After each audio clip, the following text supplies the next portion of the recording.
Hi friends, welcome to Mamata's kitchen. ఈరోజు మన recipe వచ్చేసి బుడన్ దోసకాయలు ఉంటాయి కదండి, బుడన్ దోసకాయలు టమాటాల కర్రీ. ఈ రెసిపీని ఒక్కసారి ట్రై చేయండి. టేస్ట్ అండ్ హెల్దీ రెసిపీ అండి, చాలా బాగుంటుంది. మీ దగ్గర దొరికితే కనుక అస్సలు వదిలేయద్దు. దీంతో రోటి పచ్చడి కానీ, నిలవ పచ్చడి కానీ, ఇలా కర్రీస్ కానీ చాలా టేస్టీగా ఉంటాయి.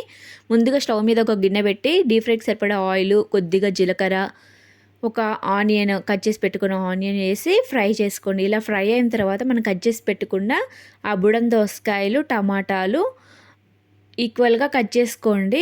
మరీ ఎక్కువ టమాటాలు అనేది ఒక 3 తీసుకుంటే సరిపోతుంది. ఈక్వల్గా 2 ఒకసారి వేసి కుక్ చేసుకోండి.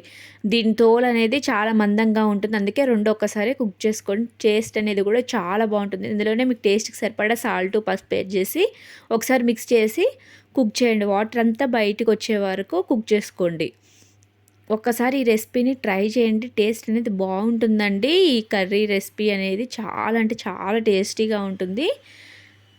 మన దోసకాయ కర్రీల కంటే ఇంకా రెట్టింపుగా ఉంటుందండి. కర్రీ అనేది చాలా టేస్టీగా ఉంటుంది. ఇలా వాటర్ అంతా ఇంకి ఆయిల్ అంతా పైకి వచ్చే వరకు బాగా సాఫ్ట్గా, టమాటాలు సాఫ్ట్గా అయ్యే వరకు కుక్ చేసుకోండి.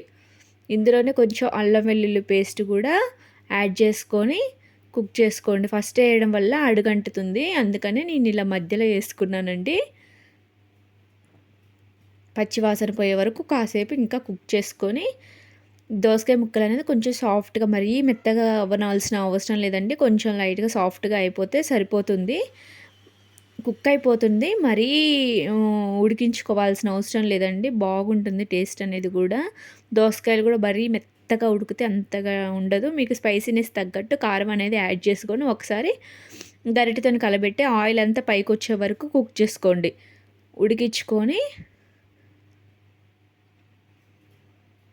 ఒకసారి ఇలా ట్రై చేయండి. అన్నంలోకి, చపాతీలోకి కూడా చాలా బాగుంటుందండి. టేస్ట్ అనేది మీరు అస్సలకే వదలరు. ఇందులో కొంచెం కొత్తిమీర వేసుకొని గరిటెతో ఒకసారి తిప్పేసి ఒక 5 మినిట్స్ అలా వదిలేసి స్టవ్ అనేది ఆఫ్ చేసుకుంటే టేస్టీగా ఈ రెసిపీ అనేది తయారైపోతుందండి. ఈ కర్రీ అనేది మీకు ఈ కర్రీని ట్రై చేసి చూడండి. ఈ విధంగా మీకు నచ్చితే కామెంట్ చేసి చెప్పండి.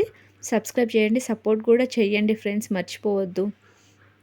అంతేనండి, ఈ కర్రీ అనేది రెడీ అయిపోయింది. సర్వ్ చేసుకొని తినడమే. సపోర్ట్ చేయండి ఫ్రెండ్స్.